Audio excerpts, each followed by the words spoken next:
नमस्कार, क्या हाल चाल। उम्मीद है सब ठीक ठाक होगा। ठीक, तो क्लास नंबर 3 पिछली वीडियो में हम लोग देख चुके थे। लेंस को देखे थे, लेंस में फोकस देखे थे, लेंस में फोकस दूरी देखे थे, है कि नहीं। उसके बाद अपसारी लेंस देखे थे और अभिसारी लेंस देखे थे। तो इन सारी चीज़ों को हम लोगों ने कंप्लीट कर लिया था। आज हम लोग चलने वाले क्लास नंबर 4 में। किस में चलने वाले? क्लास नंबर 4 में। ठीक, तो क्लास नंबर 4 में सबसे पहला टॉपिक है प्रतिबिंब। सबसे पहला टॉपिक है प्रतिबिंब, जिसको कि हम लोग फर्स्ट चैप्टर में देख चुके हैं, प्रतिबिंब और प्रतिबिंब के प्रकार। तो यहाँ भी सेम है कि वहाँ पे दर्पण से परावर्तन के बाद जिस बिंदु पे मिलती है या मिलती हुई प्रतीत होती है, वहाँ परावर्तन की क्रिया हो रही थी। तो यहाँ हम लोग पढ़ेंगे प्रतिबिंब लेंस से अपवर्तन के बाद जिस बिंदु पे मिलती है या मिलती हुई प्रतीत होती है, उसी बिंदु को हम लोग क्या बोलते हैं? प्रतिबिंब बोलते हैं। और इसमें भी प्रतिबिंब दो प्रकार के होते हैं, एक काल्पनिक होता है और एक आभासी होता है। तो डेफिनेशन सेम हो जाता है, केवल परावर्तन की जगह अपवर्तन आ जाता है लेंस में। यदि आप लोग को प्रतिबिंब का परिभाषा पूछे तो वही वाला लिख दीजिएगा जो हम लोग पिछली चैप्टर में कंप्लीट किए हैं, और सेम कंसेप्ट है। तो हम नहीं चाहेंगे कि दोबारा उसको यहाँ पर लेकर के टाइम को कंज्यूम करें। तो उस वाले टॉपिक को छोड़कर प्रतिबिंब, जो कि हम लोग पिछली चैप्टर में ही कंप्लीट कर लिए हैं, उसको एस्केप करके हम लोग नेक्स्ट टॉपिक और बढ़ रहे हैं कि लेंस में किरण आरेख की बनावट। लेंस में किरण आरेख की बनावट, इस कंडीशन को देख लेते हैं और इसके बाद हम लोग देखेंगे उत्तल लेंस में प्रतिबिंब का बनना, अवतल लेंस में प्रतिबिंब का बनना। यदि वस्तु फोकस पे हो तो फोकस अनंत, फोकस और लेंस के बीच हो तो मतलब अलग अलग जगहों पर वस्तुओं को रख कर प्रतिबिंब बनाने का कोशिश करेंगे और देखेंगे प्रतिबिंब कहाँ कहाँ बनता है। तो उस चीज़ को देखने से पहले हम लोग देखते हैं किरण आरेख की बनावट, लेंसों में किरण आरेख की बनावट। तो उम्मीद करते हैं कि आप लोग समझ गए होंगे कि कौन सा टॉपिक हम लोग स्टार्ट करने वाले हैं। ठीक है ना, लेंसों में किरण आरेख की बनावट। लेंसों में किरण आरेख की बनावट। लेंसों में किरण आरेख की बनावट, जैसे देखिए ये एक लेंस है, उत्तल लेंस, ठीक है, और ये हो गया प्रधान अक्ष। ठीक, मान लीजिए इसमें वस्तु यहाँ पे रखी हुई है, ठीक ना, ये भी एक क्या है? वस्तु है। यदि आपसे ये पूछ ले, और ये हो गया आपका प्रकाश केंद्र, कि यदि किरण वस्तु से निकलकर प्रधान अक्ष के समानांतर जाती है, ये हो गया प्रधान अक्ष और ये हो गया इसके समानांतर किरण, तो वो किधर से अपवर्तित होगी? तो अपवर्तन के बाद किधर से गुजर जाएगी? वो फोकस से। किधर से गुजर जाएगी? फोकस से। ठीक है ना। तो इसी कंडीशन को हम लोग देख रहे हैं कि पहला कंडीशन है, पहला कंडीशन जब किरण प्रधान अक्ष के समांतर, सेम वही प्रोसेस है जो हम लोग दर्पण में पढ़े थे। ठीक है ना, जब किरण प्रधान अक्ष के समांतर आपतित हो, समांतर आपतित हो, ठीक है ना, जब किरण प्रधान अक्ष के समांतर आपतित होती है तो अपवर्तन के बाद किधर से गुजर जाती है? फोकस से। ये हो गई उत्तल लेंस की बातें। ये किसकी बातें हो गई? उत्तल लेंस की। अब हम लोग देखते हैं अवतल लेंस में, इसमें देखते हैं अवतल लेंस में। ठीक है ना, इसमें भी सेम वही प्रोसेस हो जाएगा, इसमें भी सेम वही प्रोसेस है कि नहीं? अरे ठीक है, कोई बात नहीं। ठीक, ये हो गया प्रधान अक्ष के समांतर, प्रधान अक्ष के समांतर आपतित किरणें। अपवर्तन के बाद ये इधर से ऐसे गुजर जाएगी, लेकिन इसको जब हम लोग पीछे की ओर वापस लाएंगे तो पता चलेगा ये किधर से गुजरती हुई प्रतीत हो रही है? फोकस से गुजरती हुई प्रतीत हो रही है। कोई दिक्कत? मतलब प्रधान अक्ष के समांतर आ रही किरणें इसमें फोकस से गुजरती हुई प्रतीत होती है। इसमें किधर से गुजरती हुई प्रतीत होती है? फोकस से गुजरती हुई प्रतीत होती है, और इसमें फोकस से गुजरती है। दूसरा कंडीशन हम लोग देखते हैं। दूसरा कंडीशन, प्रकाश केंद्र पे आपतित किरणें, प्रकाश केंद्र पे पर आपतित किरण। ठीक है बच्चों, जब प्रकाश केंद्र पर किरण आपतित होएगी तब क्या होगा, ये आप लोगों को ऑब्जेक्टिव में पूछता है कि नहीं है। ठीक, इस तरीके से मान लीजिए प्रकाश केंद्र पे आपतित हुई, यही ना हो गया अपना प्रकाश केंद्र। इस पे जब आपतित होती है, हम बताए थे प्रकाश केंद्र प्रधान अक्ष पे वैसा पॉइंट्स होता है जहाँ पे प्रकाश आपतित होने के बाद बिना अपवर्तन के क्या हो जाती है, सीधी निकल जाती है। यहाँ जो ही प्रकाश पड़ेगी तो अपवर्तित नहीं होकर के वो कैसी निकल जाएगी, सीधी निकल जाएगी। ठीक है बच्चों, तो ये हो गया, मान लीजिए ये हो गया अवतल लेंस, मान लीजिए ये हो गया अवतल लेंस। ठीक है, और प्रकाश केंद्र ओ बिना अपवर्तन के क्या हो जाएगी, वो सीधी निकल जाएगी। ठीक है बच्चों, तो ये हो गया दो कंडीशन। स्क्रीनशॉट लेकर के आप लोग इसको छापिए। अब तीसरा कंडीशन है भाई, फोकस की दिशा में आपतित किरण। किसकी दिशा में, फोकस की दिशा में आपतित किरण, फोकस की दिशा में आपतित किरण। तो सबसे पहले हम लोग उत्तल लेंस में देख लेते हैं, है कि नहीं। इन सारी चीज़ों को हम लोगों ने दर्पण में भी देखा था, तो उम्मीद करते हैं कि आप लोगों को याद होगा, और हम इसी उम्मीद के साथ नेक्स्ट क्लास को लाते हैं कि आप लोग ना पिछली क्लास रिवीजन करके आए होंगे, क्योंकि पिछली वीडियो में हमने बोला था कि आप लोग क्या करो ना, कि पिछले क्लास दर्पण वाला ना वो चीज़ देख के आना।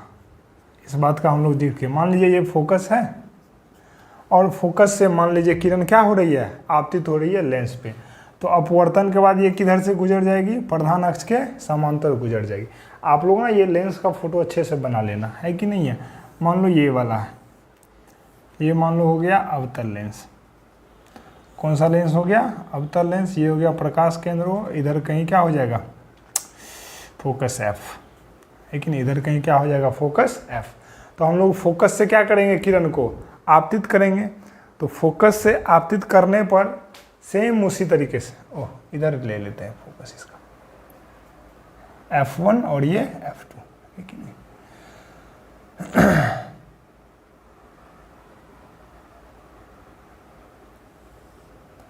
फोकस से आपतित होने पर अपवर्तन के बाद वो किधर से गुजर जाएगी, प्रधान अक्ष के समांतर गुजर जाएगी। ठीक है बच्चों, तो ये हो गया अपना, है कि नहीं। ठीक है, इधर F माने है,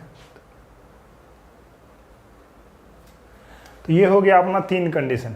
ये अपना क्या हो गया, तीन कंडीशन। तीन कंडीशन में हम क्या क्या देखें कि पहला कंडीशन, जब प्रधान अक्ष के समांतर आती है तो फोकस से गुजरती है। दूसरा, जब फोकस से आती है तो प्रधान अक्ष के समांतर चली जाती है। और तीसरा, जब प्रकाश केंद्र से आती है तो बिना किसी अपवर्तन के वो क्या जाती है, सीधी निकल जाती है। तो इन सारे तीनों कंडीशंस का उपयोग कर अब हम लोग पढ़ेंगे उत्तल लेंस में प्रतिबिंब का बनना। क्या पढ़ेंगे, उत्तल लेंस में प्रतिबिंब का बनना। तो आप लोग स्क्रीनशॉट लीजिए, बोर्ड को हम इरेज कर रहे हैं, साफ कर रहे हैं। तो बच्चों हम लोग क्या देखने वाले हैं, उत्तल लेंस में प्रतिबिंब का बनना। उत्तल लेंस में प्रतिबिंब का बनना, उत्तल लेंस में प्रतिबिंब का बनना। ठीक है बच्चों, तो सबसे पहला कंडीशन हम लोग देख लेते हैं। पहला कंडीशन, जब वस्तु ठीक है फोकस तथा लेंस के बीच हो। जब वस्तु फोकस तथा लेंस के बीच हो। ठीक है, जब वस्तु फोकस तथा लेंस के बीच हो। तो ये हो गया अपना, देखिए पहला है ना, पहला नंबर ध्यान से देखते हैं आराम से। ये हम बना लिए उत्तल लेंस, ये हम बना लिए उत्तल लेंस। ठीक है, और ये दे दिए प्रधान अक्ष, और ये हो गया अपना प्रकाश केंद्र ओ। ठीक है बच्चों, हम बताए थे लेंस में कितना वक्रता केंद्र, 2, कितनी फोकस दूरी 2, है कि नहीं है। इसके लिए ये, इसके लिए ये, तो इस साइड के लिए ये, इस साइड के लिए ये, तो एक बार ना हम इसको F1 मान लेते हैं, इसको क्या मान लेते हैं F2, और यही हो गया अपना लेंस। तो क्या कंडीशन है, फोकस तथा लेंस के क्या हो, बीच हो। तो हम मान लिए वस्तु अपना यहाँ है, गौर से देखिएगा। हम बताए थे प्रतिबिंब बनने के लिए कम से कम कितने किरणों का मिलना जरूरी है, अपवर्तन के बाद कम से कम 2 किरणों का मिलना जरूरी है। जिस बिंदु पर मिलेगी या मिलती हुई प्रतीत होगी उसी को हम लोग क्या बोलेंगे, प्रतिबिंब बोलेंगे। ठीक है, इन सारी चीज़ों को हमने पिछली चैप्टर में बहुत अच्छी तरीके से विश्लेषण करके देखा था। यदि जो भी डायरेक्ट ये वीडियो देख रहे हैं कृपया करके फर्स्ट चैप्टर का वीडियो जरूर देख लें, जिसमें हम लोग प्रतिबिंब की चर्चा किए हैं। ठीक, तो ये हो गया, मान लीजिए वस्तु ए बी हो गया जो कि फोकस और लेंस के क्या है, बीच है। हम एक किरण लेते हैं जो प्रधान अक्ष के समानांतर जाती है। अभी अभी आप पढ़े कि जो भी किरणें प्रधान अक्ष के समांतर निकलेगी वो किधर से गुजर जाएगी, फोकस से। किधर से गुजर गई अपवर्तन के बाद, फोकस से। ठीक है भाई, नेक्स्ट किरण हम ले लेते हैं, किधर ले लेते हैं, प्रकाश केंद्र से ले लेते हैं। प्रकाश केंद्र से जाती हुई किरणें बिना अपवर्तन के सीधे निकल जाएगी। यदि आप दोनों किरण का कंडीशन देखें तो दोनों के बीच की दूरी धीरे धीरे क्या होती जा रही है, बढ़ती ही जा रही है। तो उम्मीद नहीं लग रहा है कि कहीं भी आगे जा कर के अपवर्तन के बाद क्या होएगी, मिलेगी। तो इधर कहीं नहीं मिलेगी तो प्रतिबिंब का निर्माण हमको नहीं लगता है कि इधर कहीं होगा। तो एक और कंडीशन हम लोग पढ़े हुए हैं, जबरदस्ती कंडीशन, जिसको हम लोग किधर की ओर खींचेंगे, इसको डैश डैश करके पीछे की ओर खींचेंगे, और पीछे की ओर खींचने पर देख रहे हैं कि यहाँ पे दोनों क्या हो जा रही है, मिल जा रही है। तो यहीं पे किसका निर्माण हो गया, प्रतिबिंब का निर्माण। यहीं पे किसका निर्माण हो गया, प्रतिबिंब का निर्माण हो गया। और इसी को हम नाम दे दिए ए डैश और बी डैश। कोई दिक्कत समझने में? तो आप लोग तो बहुत अच्छी तरीके से बता दीजिएगा, बोलिए ये वास्तविक रूप से मिल रही है या काल्पनिक रूप से। तो कहिएगा सर डैश डैश लाइन से दिखा रहे हैं, इसका मतलब है ये काल्पनिक रूप से मिल रही है, मतलब मिलती हुई प्रतीत हो रही है। जो ही मिलती हुई प्रतीत होगी तो कैसा प्रतिबिंब का निर्माण होगा, तो आभासी प्रतिबिंब का निर्माण होगा, है कि नहीं। तो हम लोग गुण को लिखते हैं, पहला नंबर देते हैं स्थान। तो स्थान में किधर प्रतिबिंब बन रहा है, तो प्रतिबिंब उसी ओर बन रहा है जिस ओर क्या है, वस्तु है। ठीक है ना, प्रतिबिंब वस्तु की ओर ही बनता है, प्रतिबिंब वस्तु की ओर ही बनता है। ठीक है ना। दूसरा नंबर, दूसरा बोलिए भाई सीधा है या उल्टा है, तो कहिएगा सर सीधा प्रतिबिंब है। जो ही सीधा प्रतिबिंब हुआ तो वो 100% क्या होगा, काल्पनिक होगा। कोई दिक्कत? ये दोनों तो आपस में रिलेटेड है, काल्पनिक है तो सीधा, सीधा है तो काल्पनिक। और बोलिए वस्तु से छोटा है या वस्तु से बड़ा, तो बोलिएगा सर ये वस्तु से कैसा दिख रहा है, बड़ा दिख रहा है। वस्तु से कैसा दिख रहा है, बड़ा दिख रहा है।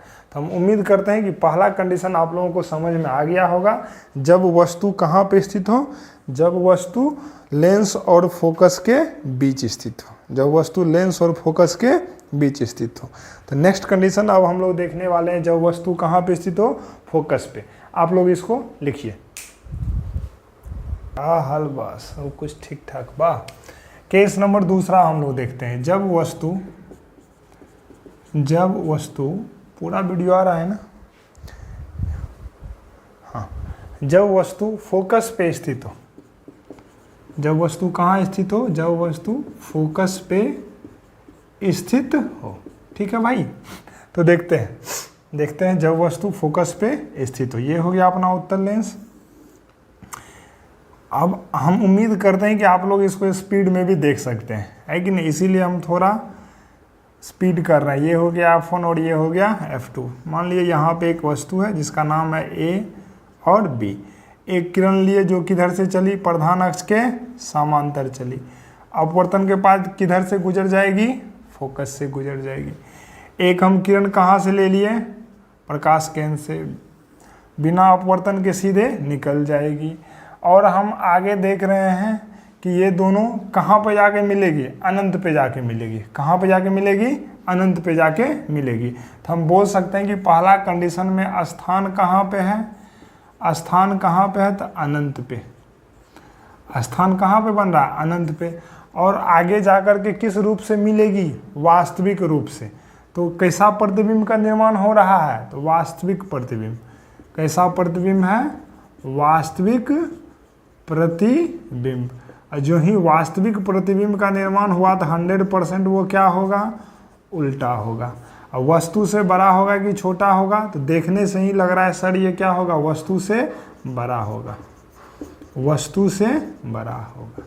जिस तरीके से हम लोग दर्पण में प्रतिबिंब का बनना पढ़े थे ना, सेम उसी तरह यहाँ भी है। सिर्फ यहाँ पे दर्पण की जगह क्या आ गया है? लेंस। दर्पण की जगह लेंस। ठीक है बच्चों। तो नेक्स्ट कंडीशन हम लोग जाते हैं, जब वस्तु, अब देखिए एक नया टर्म आने वाला है। मान लीजिए यहाँ से यहाँ की दूरी f1 है, और यदि आप यहाँ से सेम उतना ही दूरी लेके इधर यदि जाते हैं तो क्या है, हम इधर 2f1 नहीं लिख सकते हैं? 2f1 का मतलब लेंस से, मतलब प्रकाश केंद्र से जितनी दूरी f1 की है उतनी ही f1 से और दूरी हम ले लेते हैं, उसको क्या मान लेते हैं? 2f1। ठीक है ना। उसी तरीके से इधर यदि f2 है इतना, तो इतना ही दूरी इधर लेकर के क्या मान लेंगे? 2f2। ठीक है ना। तो यही नेक्स्ट पॉइंट नेक्स्ट टॉपिक में, मतलब नेक्स्ट कंडीशन में आने वाला है। ठीक, आप लोग स्क्रीनशॉट लेकर के इसको लिखिए। थर्ड कंडीशन पढ़ रहे हैं, थर्ड कंडीशन। तो बच्चों हम लोग थर्ड कंडीशन देखने वाले हैं, जब वस्तु, थर्ड कंडीशन देखने वाले हैं जब वस्तु F1 तथा 2F1 के बीच स्थित हो। 2F1 के बीच स्थित हो। ठीक है ना। ये हो गया अपना, ये हो गया अपना उत्तर लेंस। ठीक है।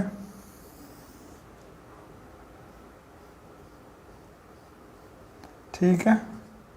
ठीक, मान लीजिए यहाँ दूरी F1 और यहाँ ये दूरी क्या हो गई? 2F1, मतलब इसी का दोगुना दूरी ले लिया है कि नहीं? समझ में आ रहा है ना? सिंपल सी बातें हैं। और वस्तु को यहीं पे रखना है, कहीं भी F1 और 2F1 के बीच। ठीक, एक किरण ले लिए प्रधान अक्ष के समानांतर। प्रधान अक्ष के समांतर आती किरणें किधर से गुजर जाएगी? सर जी फोकस से गुजर जाएगी। F1 लिए तो F2, कोई दिक्कत समझने में नहीं। अगली किरण हम किधर से लेते हैं?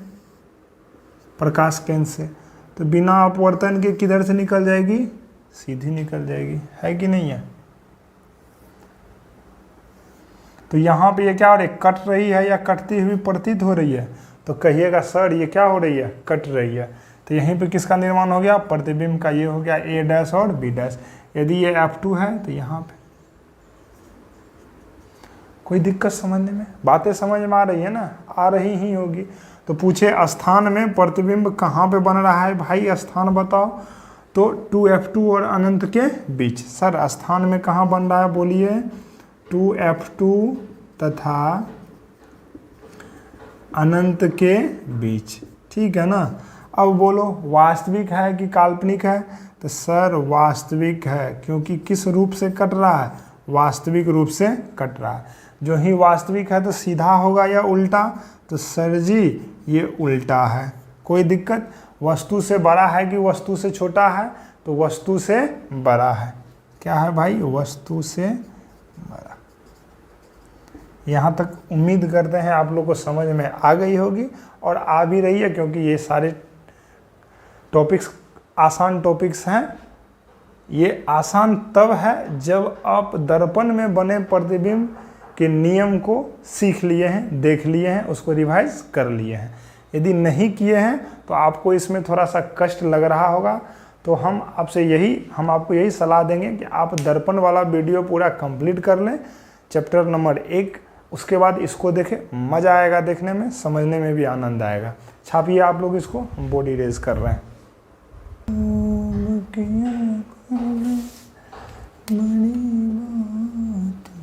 कंडीशन नंबर 4, जब वस्तु 2F2 पे स्थित हो। जब वस्तु 2F2 पे स्थित हो। ठीक है बच्चों, समझ में तो आ रहा है? हाँ सर आ रहा है, आएगा ही, है कि नहीं है?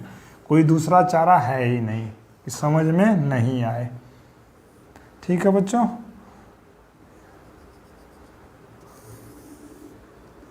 प्रकाश केंद्र O, इधर F1, इधर 2F1, इधर कहीं F2, और ये टेढ़ा हो जाता है कि नहीं है जब वस्तु यहाँ पे स्थित हो। ये हो गया A और ये हो गया B। समानांतर गई किरणें अपवर्तन के बाद किधर से गुजर गई? फोकस से गुजर गई। एक हम किरण लेंगे किधर से? प्रकाश केंद्र O से। बिना अपवर्तन के ये क्या हो जाएगी? सीधी निकल जाएगी। बिना अपवर्तन के सीधी निकल जाने पर यहाँ पे प्रतिबिंब का निर्माण होता है, और इस वाले भाग को हम लोग बोलते हैं 2F2। कौन सा भाग बोलते हैं? 2F2। यदि यह AB है तो ये हो गया A' और B'। ठीक है बच्चों, तो बोलिए प्रतिबिंब स्थान कहाँ पे बन रहा है? स्थान कहाँ पे बन रहा है बोलिए? 2F2 पे। स्थान कहाँ पे? 2F2 पे। वास्तविक है कि काल्पनिक है? तो वो देखने से लग रहा है वास्तविक है। उल्टा है कि सीधा है? तो उल्टा है। आकार कैसा है? वस्तु के बराबर है।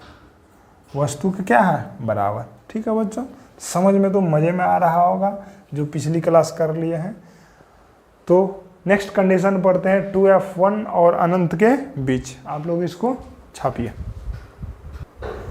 नेक्स्ट हो गया अपना 5वां नंबर नेक्स्ट कंडीशन कि 2F2 तथा अनंत के बीच।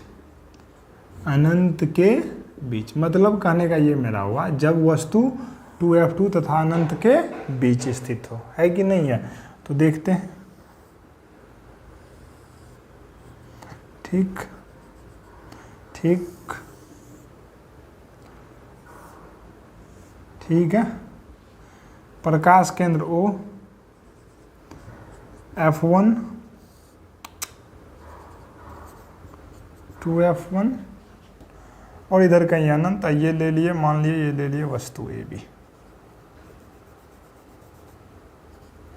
ये ले लिए वस्तु AB। एक किरण गई प्रधान अक्ष के समानांतर। टेढ़ा है, थोड़ा सा भावनाओं को समझिए कि सीधा है। अपवर्तन के बाद किधर से गुजर जाएगी? फोकस से गुजर जाएगी। ठीक है ना? किधर से गुजर गई? फोकस से। और एक किरण हम ले लिए, किधर से जाएगी? प्रकाश केंद्र से। बिना अपवर्तन किए ही ये किधर गुजर जाएगी? सीधी निकल जाएगी। सीधे निकल गई। दोनों यहाँ पे मिल रही है, और यहीं पे किसका निर्माण हो जाएगा? प्रतिबिंब का निर्माण। ये हो गया F2, और इधर कहीं हो जाएगा नहीं, ये हो गया F2 और इधर कहीं हो जाएगा 2F2, है कि नहीं है? थोड़ा बिना स्केल और इंची का बना रहे हैं ना, स्केल का, इसीलिए ना थोड़ा बड़ा छोटा हो जा रहा है, लेकिन ये 2F2 इधर होगा। ठीक है ना? तो क्या हो जाएगा? स्थान क्या हो जाएगा बोलिए? स्थान कहाँ पे बन रहा है बोलिए? F2 तथा 2F2 के बीच। F2 तथा 2F2 के बीच। आप लोग बोल सकते हैं वास्तविक या काल्पनिक, तो सर जी वास्तविक। सीधा या उल्टा, तो जो ही वास्तविक बन रहा है तो उल्टा बनेगा। वस्तु से ये बड़ा दिख रहा है, लेकिन भावनाओं को समझना है। यदि आप स्केल पेंसिल से बनाइएगा ना, तो वो वस्तु से क्या बनेगा? छोटा बनेगा, है कि नहीं है? तो यहाँ पर लिखना है प्रतिबिंब का आकार क्या है? वस्तु से छोटा है। देखिए आप लोग को ना ये सब चीज़ें पढ़ने में लेंदी लग रहा होगा, ठीक, लेकिन इन सभी चीज़ों को सीखना है। इस सब में कंसेप्ट छुपा होगा, क्योंकि नेक्स्ट क्लास जब आप जाइएगा ना 11th-12th में, तो वहाँ भी ये सारी चीज़ें आएगी। तो आप इन सब चीज़ों से कब तक भागिएगा? और हम तो ये उम्मीद कर रहे हैं कि जो बच्चा लगातार वीडियो को देखा होगा, जो दर्पण वाला वीडियो देखा होगा, 100% उसको समझ में आ रहा होगा, है कि नहीं? तो अच्छे से समझिए, इसमें कोई दिक्कतें नहीं है, बहुत ही आसान टॉपिक है। अब 6ठा नंबर हम कंडीशन देखने जा रहे हैं, जब वस्तु कहाँ पे स्थित हो? अनंत पे। जब वस्तु कहाँ पे स्थित हो? अनंत पे। ठीक है ना? आप लोग छापिए, इसको मिटाते हैं।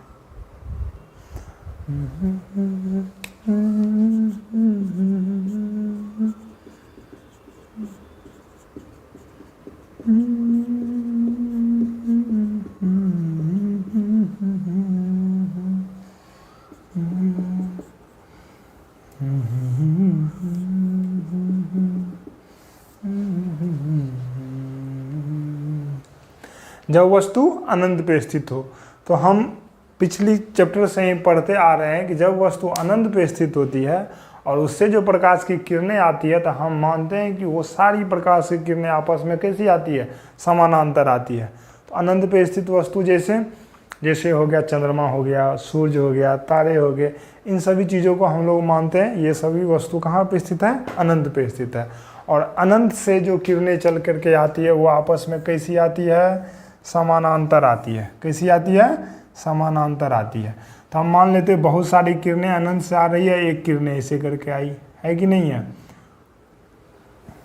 भावना में बहुत ज़्यादा बह चुके हैं, मान लीजिए ऐसे करके आई, दर्पण से अपवर्तन के बाद यहाँ से ऐसे करके गुजर गई। ठीक है, सही जा रहे हैं ना, नहीं ज़्यादा सही नहीं जा रहे हैं, है कि नहीं, थोड़ा सा और इसको झुका लेते हैं। ठीक है ना, एक किरण लेते हैं जो कि इसी के समानांतर आ रही है, लेकिन किधर से गुजर रही है, प्रकाश केंद्र से। तो प्रकाश केंद्र से गुजरती हुई किरणें बिना अपवर्तन के कैसी निकल जाती है, सीधी निकल जाती है। वास्तविक रूप से मिल रही है तो वास्तविक प्रतिबिंब का ही क्या होगा, निर्माण होगा।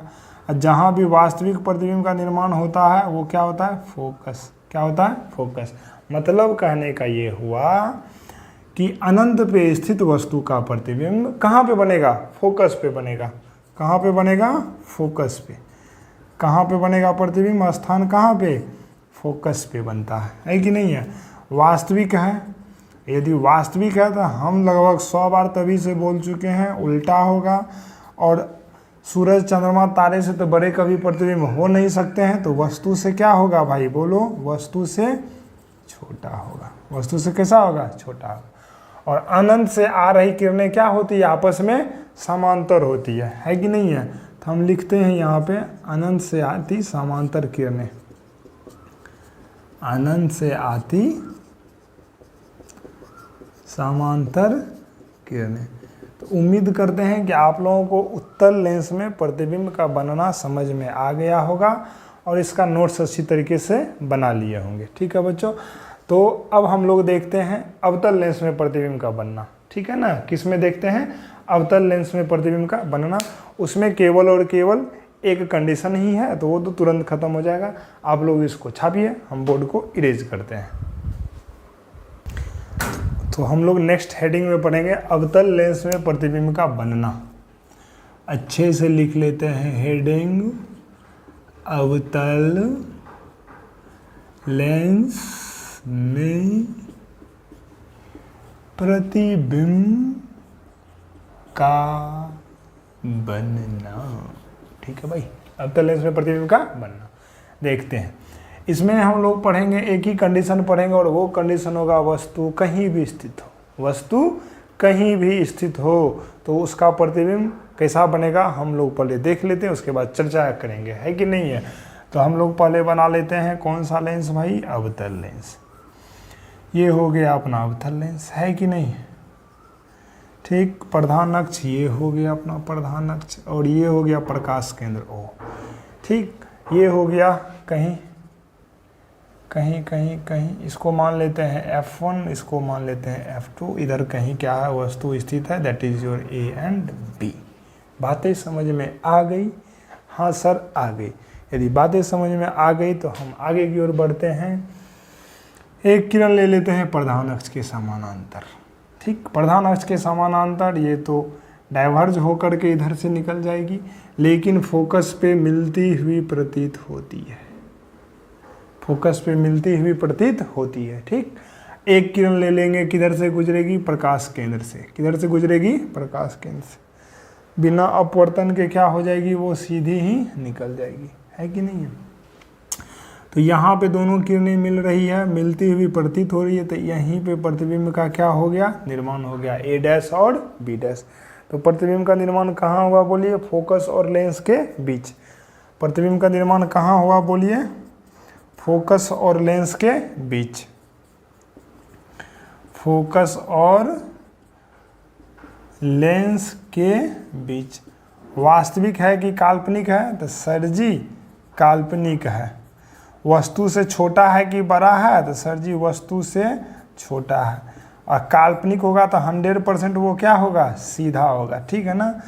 तो याद कर लीजिए ये कंडीशन, अवतल लेंस में वस्तु कहीं भी स्थित हो प्रतिबिंब का निर्माण यही होगा, ऐसे ही होगा, थोड़ा आगे थोड़ा पीछे होगा, लेकिन फोकस और लेंस के बीच ही होगा, वस्तु से छोटा ही होगा और काल्पनिक ही होगा। बातें समझ में आ गई। तो अब हम लोग ना थोड़ी सी चर्चा करते हैं, 5-6 क्लास पीछे की चर्चा है कि नहीं है। तो हम लोग दर्पण पढ़े थे, दर्पण में पढ़े थे उत्तल और क्या पढ़े थे, अवतल। अंतर समझिएगा, कन्फ्यूज जाइएगा नहीं। वहाँ पे हम लोग ना अवतल दर्पण में 6 केस पढ़े थे और उत्तल दर्पण में केवल एक ही केस पढ़े थे और बोले थे कि उत्तल में कहीं भी वस्तु स्थित होगा तो दर्पण के पीछे बनेगा, ऐसे ऐसे ऐसे बनेगा। मतलब इसमें केवल एक केस पढ़े थे, इसमें कितना पढ़े थे, 6 केस प्रतिबिंब के निर्माण वाले में, है कि नहीं है। सेम यदि आज हम लोग लेंस की चर्चा किए हैं, तो लेंस में जस्ट उसका उल्टा हो गया है। यहाँ पे अवतल में ही पढ़े हैं कितना कंडीशन, केवल और केवल एक कंडीशन पढ़े हैं और उसी कंडीशन में बोल दिए कि वस्तु कहीं भी हो तो प्रतिबिंब वैसा वैसा ऐसा ही बनेगा, है कि नहीं है। लेकिन यहाँ पे उत्तल लेंस में हम लोग कितना कंडीशन पढ़े हैं, 6 कंडीशन पढ़े, है कि नहीं है। तो यहाँ पे दोनों का अंतर कीजिए, देखिए यहाँ पे उत्तल में 1, यहाँ पे उत्तल में 6, यहाँ पे अवतल में 6 और यहाँ पे अवतल में 1, तो दोनों में उल्टा हो गया। तो बस माइंड में थोड़ा सा इस तरीके से सेट करके पढ़ लीजिएगा कि वहाँ पे दर्पण में इतना था, उत्तल में इतना था, आपका कंसेप्ट क्लियर रहेगा, कभी भी आप कन्फ्यूज जाइएगा नहीं। तो ये इस चैप्टर का, इस टॉपिक का, इस वीडियो का आखिरी टॉपिक था। अब हम लोग नेक्स्ट वीडियो लेकर के आ रहे हैं लेंस सूत्र। क्या लेकर के आ रहे हैं, लेंस सूत्र। बहुत ही इंपॉर्टेंट टॉपिक है, बहुत ही मज़ेदार टॉपिक है। उसमें हम लोग बहुत आसान तरीके से लेंस फार्मूला को क्या करेंगे, सिद्ध करेंगे और उसके बाद देखेंगे लेंस का शक्ति देखेंगे और लेंस का शक्ति बढ़ाने के लिए हम लोग क्या करते हैं, उन सभी चीज़ों को क्या करेंगे, देखेंगे। बहुत ही इंटरेस्टिंग वीडियो है, बहुत ही इंटरेस्टिंग टॉपिक होगा और वो अपना आखिरी टॉपिक होगा, है कि नहीं। तो तब तक के लिए नमस्कार। आप लोग अच्छे से पढ़ें, रिवीजन करें। आदाब।